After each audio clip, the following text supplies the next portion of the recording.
Hola hermanitos y hermanitas, una vez más estamos aquí con ustedes en cuarto año de Escuela de Pastoral. Hoy nos corresponde la lección número 15. Antes de dar inicio a nuestra lectura, te invito a que te suscribas al canal y sobre todo regálame un like y comparte este tema con algunos hermanitos nuestros para que podamos seguir estando en plataforma. Bueno, el tema del día es la acción católica, misión laica. Todas las organizaciones laicales coordinadas integran la acción católica. Encíclica del Papa Pío XI. Firmissima Constantiam Costana Firmassima, 28 de marzo del 1937. El episcopado mexicano sobre la situación religiosa y la misión de la acción católica. 1. La introducción, el heroísmo de los católicos y los estragos de la persecución.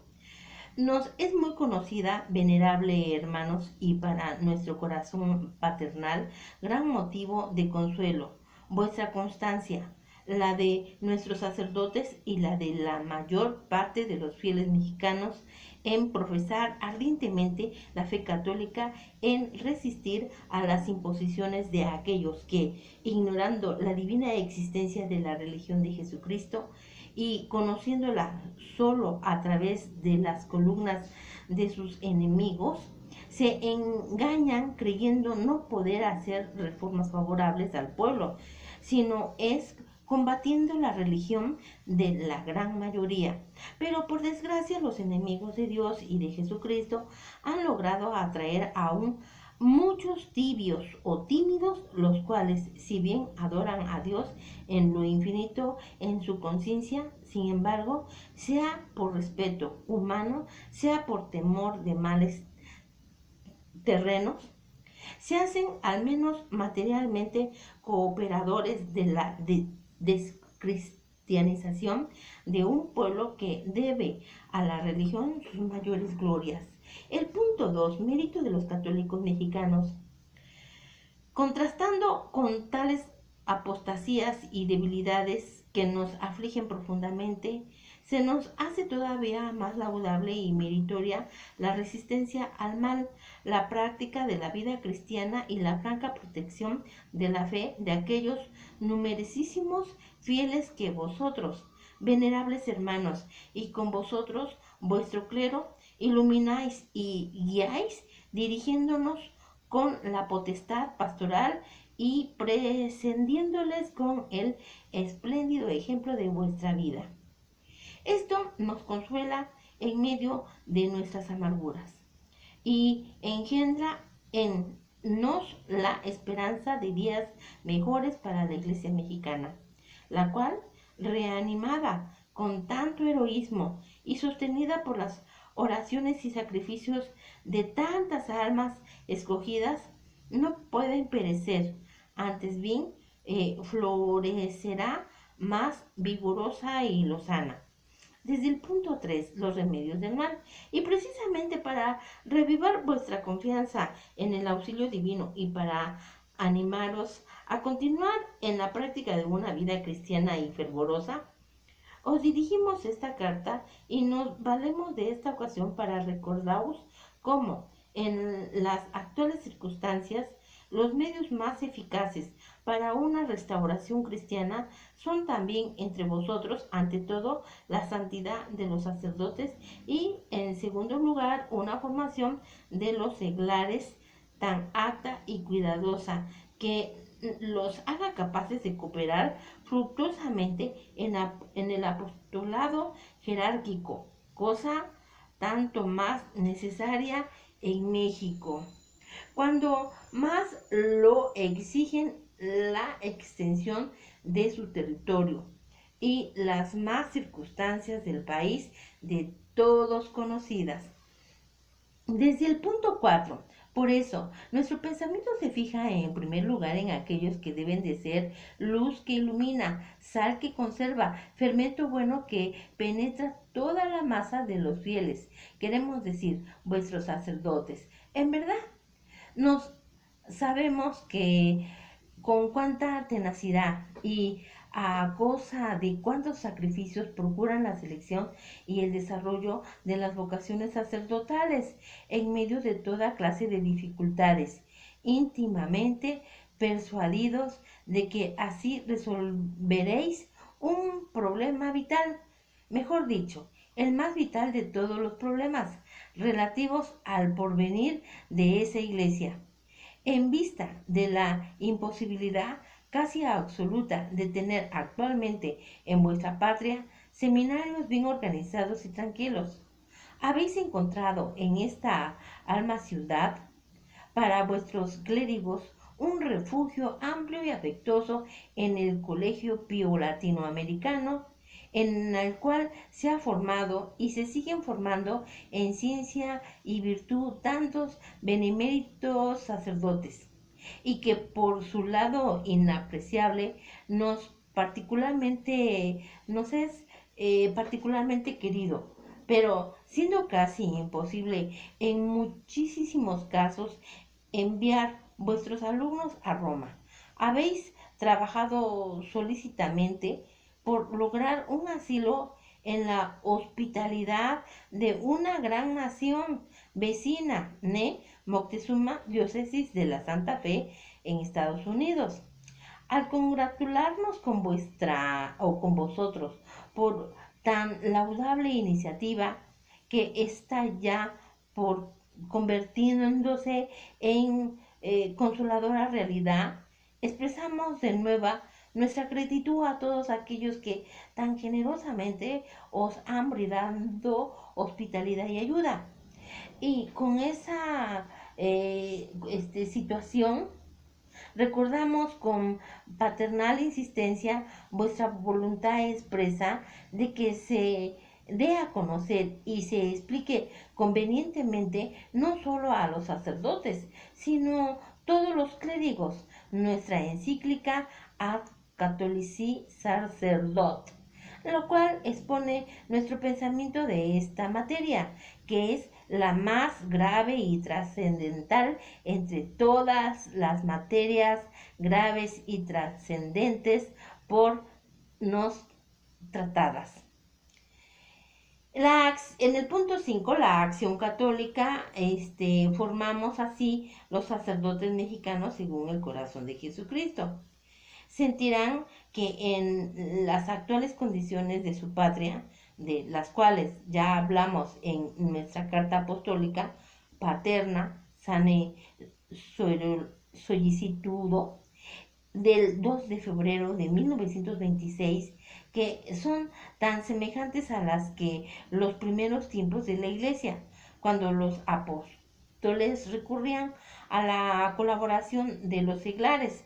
Sería muy difícil reconquistar para Dios tantas almas extraviadas sin el auxilio providencial que prestan los seglares mediante la acción católica, tanto más que entre estos preparan a veces la gracia almas generosas, prontas a desarrollar la más fructuosa actividad, si encuentran un clero docto y santo que sepa comprenderlas y guardarlas. Así que los sacerdotes mexicanos que han dedicado toda su vida al servicio de Jesucristo, de la Iglesia y de las almas, es a quienes nos dirigimos este primero y más caluroso llamamiento para que se decidan a secundar nuestra solicitud y la vuestra por el desarrollo de la acción católica, dedicando a ella las mejores energías y las más oportunas diligencias.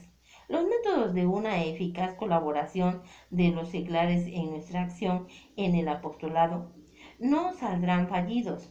Si los sacerdotes se emplean con esmero en cultivar al pueblo cristiano, con su sabia dirección espiritual y con una cuidadosa instrucción religiosa, no diluida en discursos varios, sino nutrida de sana doctrina, formada de las sagradas escrituras y llenas de unión y de fuerza.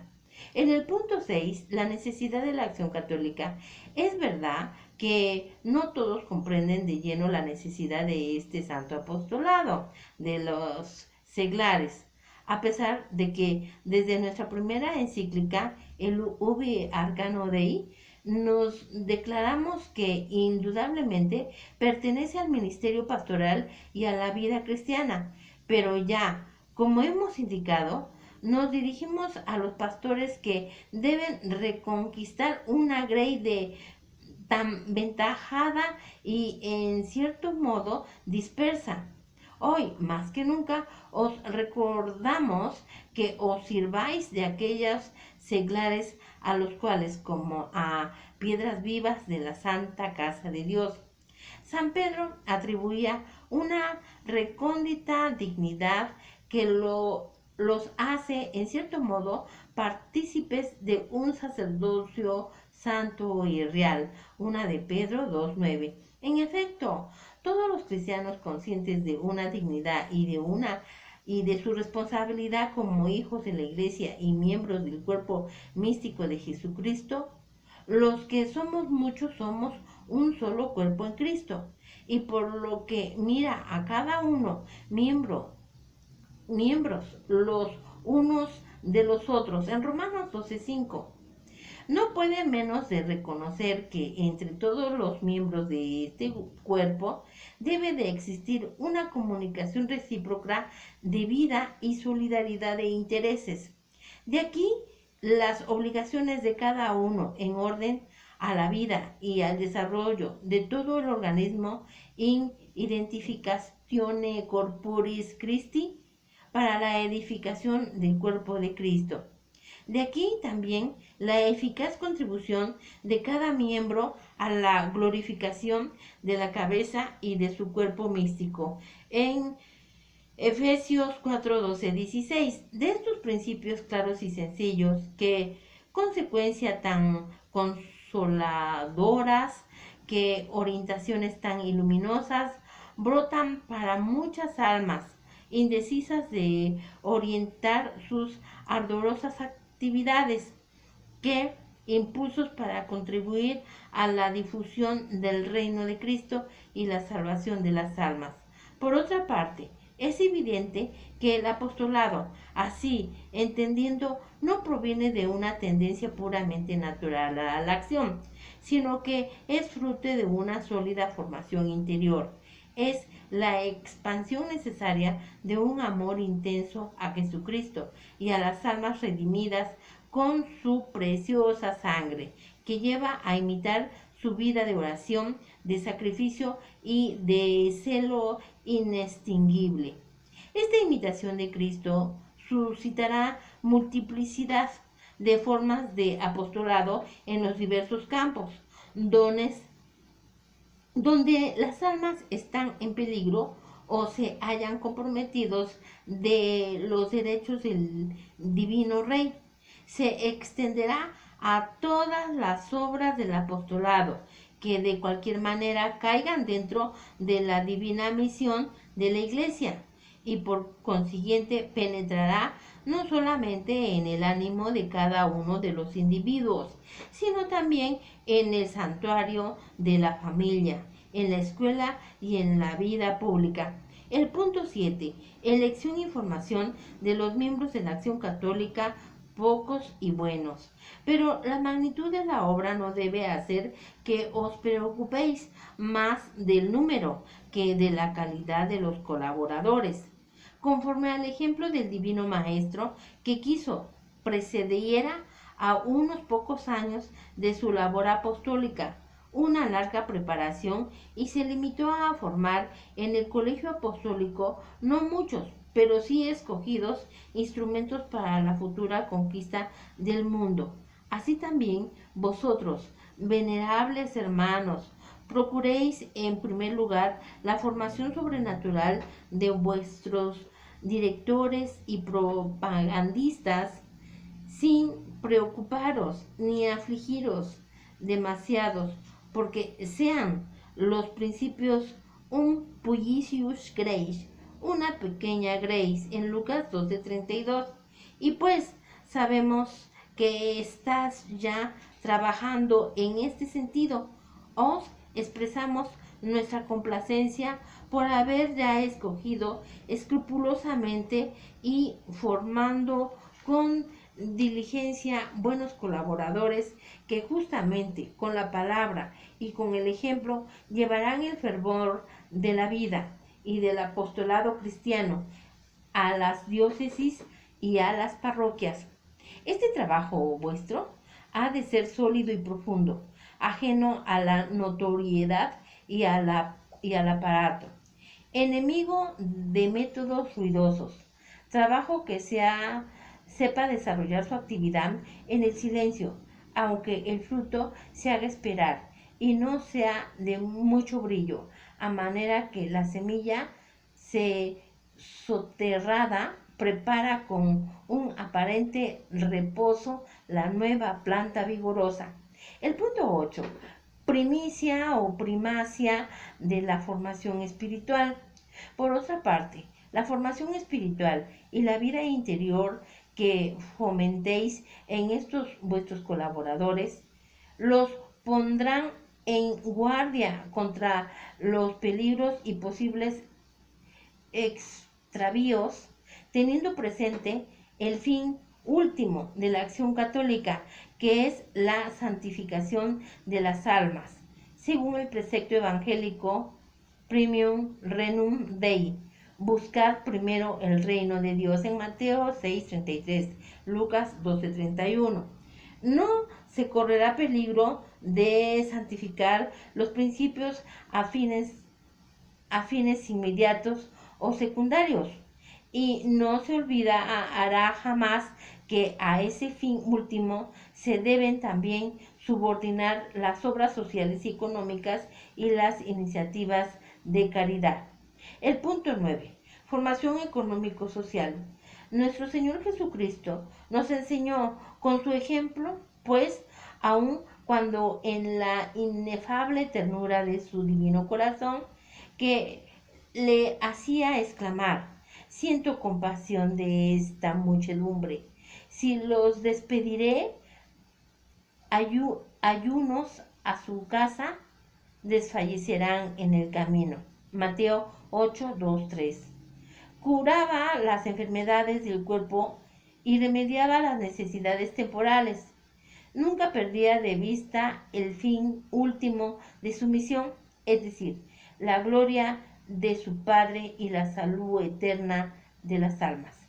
Por consiguiente, no cae fuera de la actividad de la acción católica las llamadas obras sociales, en cuanto miran a la actuación de los principios de la justicia y la claridad y en cuanto son medios para ganar a las muchedumbres, pues muchas veces no se llega a las almas sino a través del alivio de las miserias corporales y de las necesidades del orden económico, por lo que no mismo, así como nuestro predecesor de santa memoria, León XIII, las hemos recomendado muchas veces, pero aun cuando la acción católica tiene que deber de preparar personas aptas para dirigir tales obras, de señalar los principios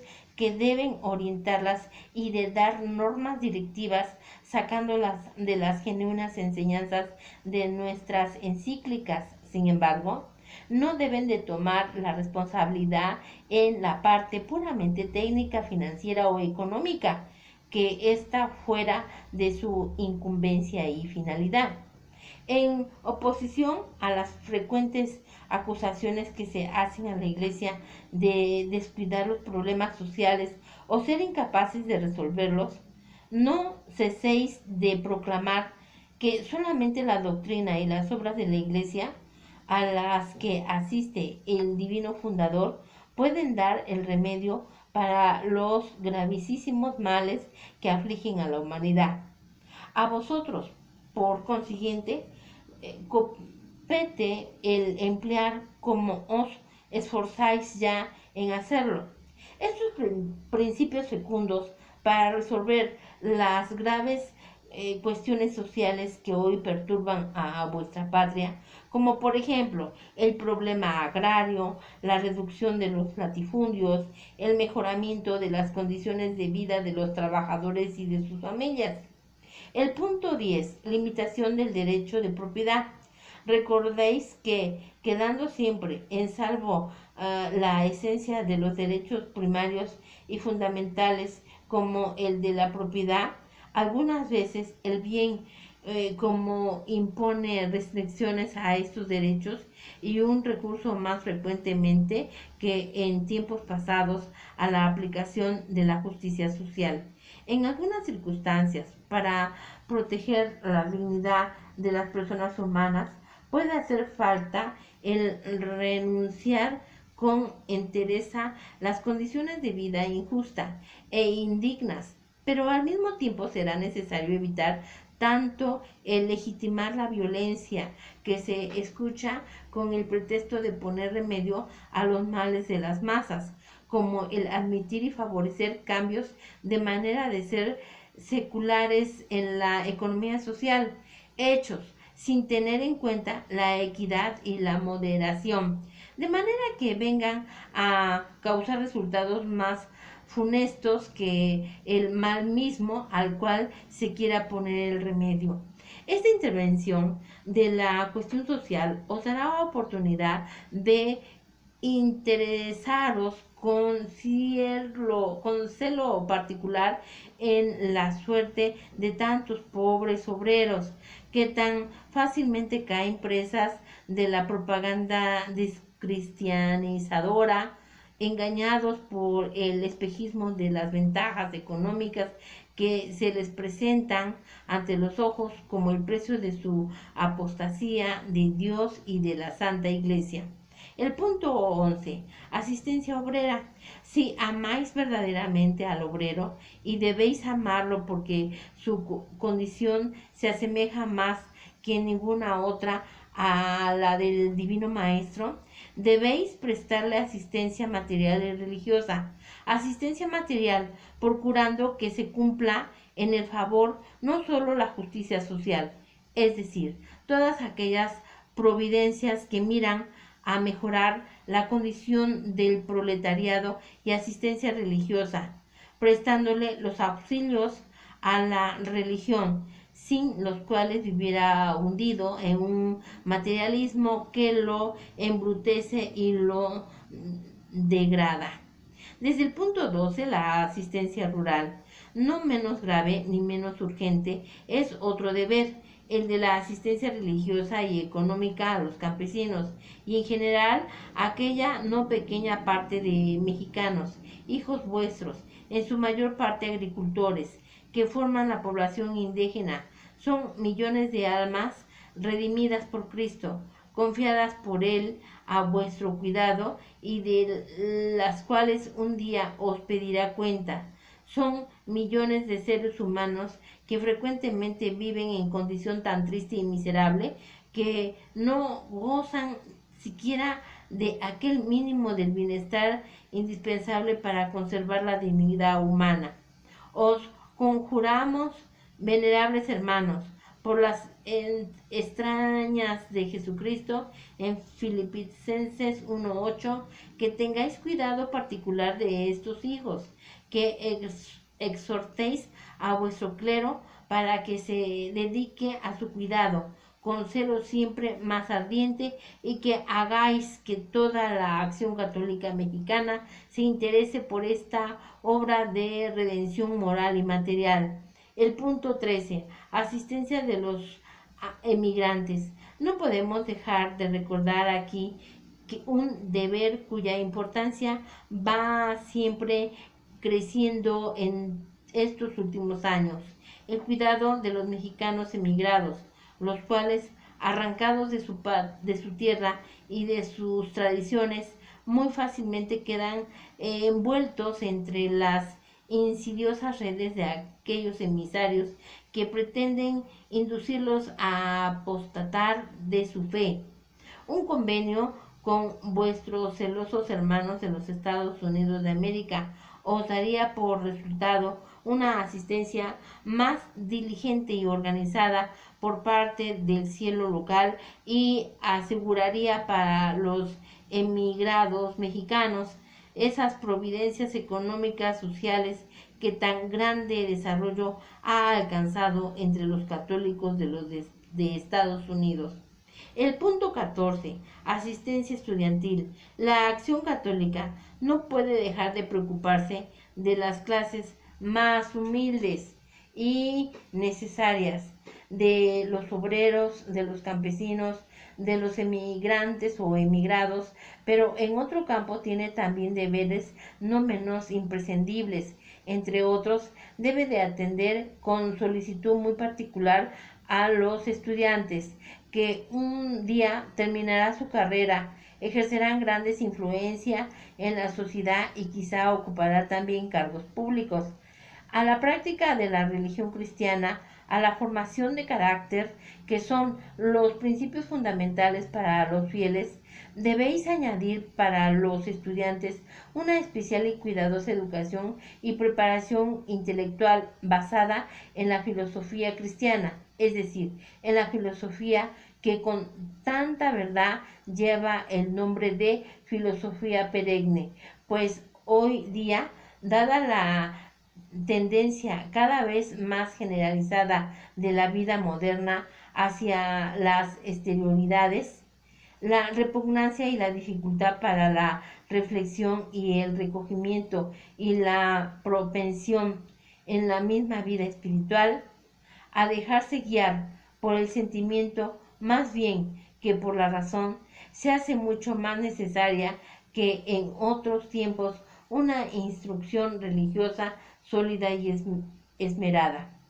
Deseamos ardientemente que se haga entre vosotros, a lo menos en el grado que os sea posible, y adaptarlo, la instrucción a las condiciones particulares, a las necesidades y posibilidades de vuestra patria, lo que tan laudablemente hace la acción católica en otros países por la formación cultural y para lograr la instrucción religiosa tenga un primado intelectual entre los estudiantes y profesionales católicos.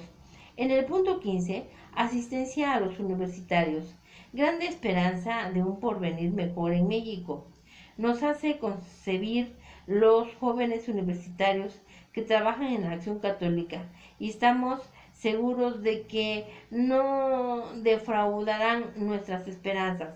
Es evidente que ellos forman parte y parte importante de esta acción católica que tan dentro está en nuestro corazón, sean cuales fueren las formas de su organización, ya que éstas dependen en gran parte de las condiciones y circunstancias locales y varían de región en región.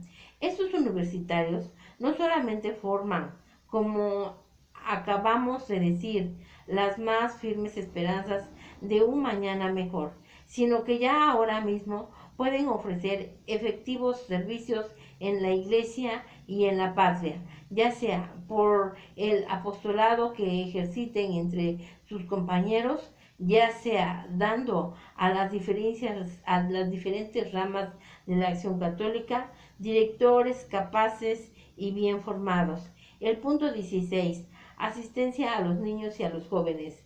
Las siguientes condiciones de vuestra patria nos obligan a llamar vuestra atención sobre el necesario imperio e imprescindible cuidado de los niños y a cuya inocencia se tienen acechanzas y cuya educación y formación cristiana están sometidas a pruebas tan duras. A todos los católicos mexicanos que se les imponen estos dos graves preceptos, el primero negativo de alejar en cuanto sea posible a los niños de la escuela impía y corruptora, el segundo positivo de darles una esmerada instrucción religiosa y debida asistencia para mantener su vida espiritual. Sobre el primer punto, tan grave y delicado, recientemente tuvimos ocasión de manifestarnos vuestro pensamiento, por lo que hace a la instrucción religiosa, aunque sabemos con cuánta insistencia vosotros mismos lo habéis recomendado a vuestros sacerdotes y a vuestros fieles. A pesar de todo, os repetimos que siendo este en la actividad uno de los más importantes y capaces problemas para la Iglesia mexicana, es necesario que tan laudablemente se practiquen en algunas diócesis, se extienda a todos los demás, de manera que los sacerdotes y miembros de la acción católica se apliquen con todo ardor y sin aterrarse ante ningún sacrificio a conservar para Dios y para la Iglesia estos pequeñuelos por las cuales el Divino Salvador mostró tan grande predilección. El porvenir de las nuevas generaciones os lo repetimos con toda la angustia de nuestro corazón paterno. Despierta en nos la más premiosa solicitud y la ansiedad más viva.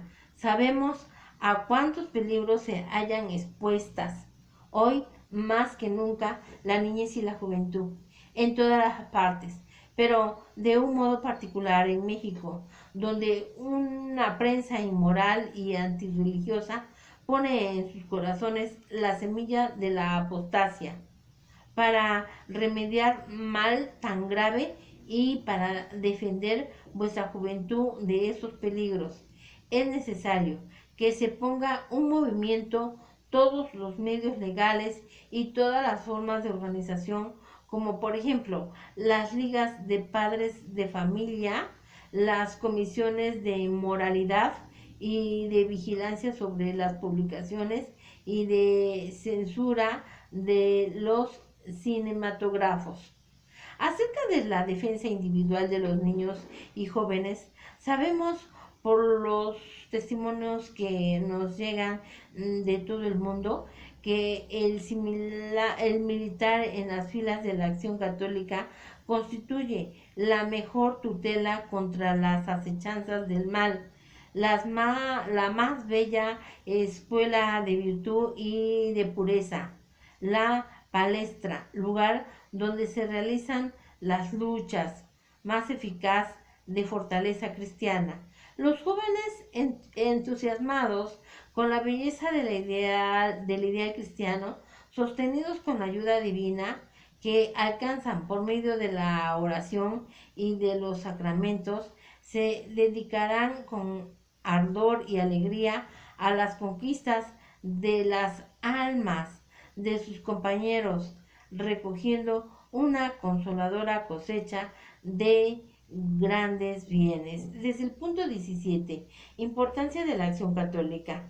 Esta misma razón constituye una nueva prueba de que antes los graves problemas de México no pueden decidirse, que la acción católica ocupa un lugar secundaria importancia.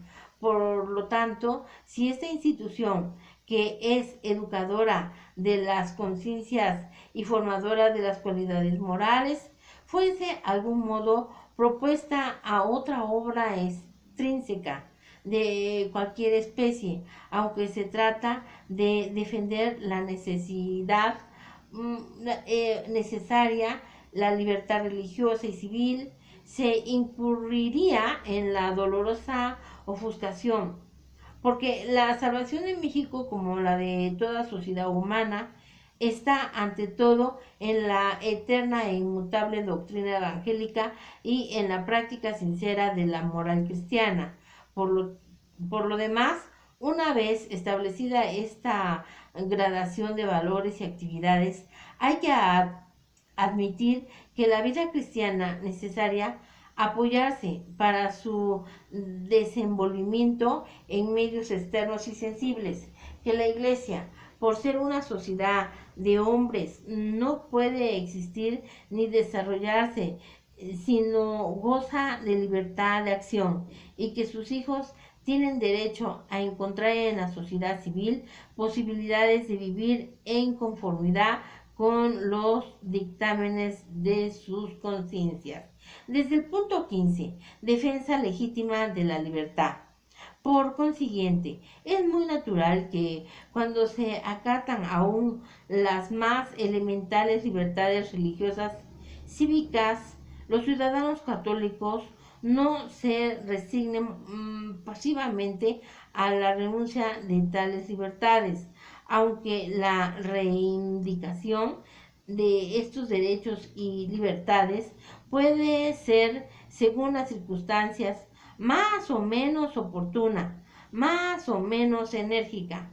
Vosotros habéis recordado a vuestros hijos más de una vez que la Iglesia fomenta la paz y el orden, aún a costa de graves sacrificios, y que condena toda violencia que sea injusta contra los poderes constitutivos. Por otra parte, también vosotros habéis afirmado que cuando llegará el caso de que esos poderes constituidos levantase contra la justicia y la verdad hasta destruir aún los fundamentos mismos de la autoridad. No se ve cómo se podría entonces condenar el que los ciudadanos se unieran para defender a la nación y defender a sí mismo con los medios lícitos y apropiados contra los que se valen del poder público para arrastrarlas a la ruina.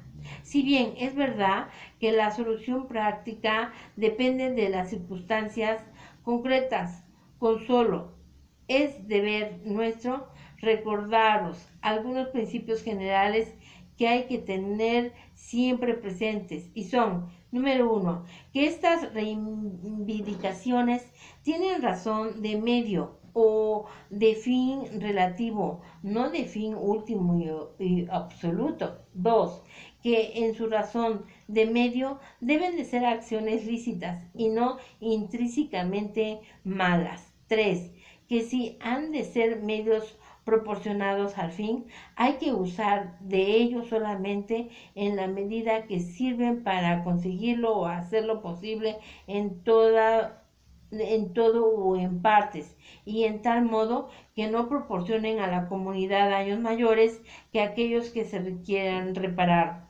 Punto 4. Que el uso de tales medios y el ejercicio de los derechos cívicos y políticos en toda su amplitud, incluyendo también los problemas de orden puramente material y técnico, o de defensa violenta, no es en manera alguna de la incumbencia del clero ni de la acción católica como tales instituciones, aunque también, por otra parte, a uno y otro perteneciente el preparar a los católicos para hacer recto uso de los derechos y defenderlos con todos los medios legítimos según lo exige el bien común.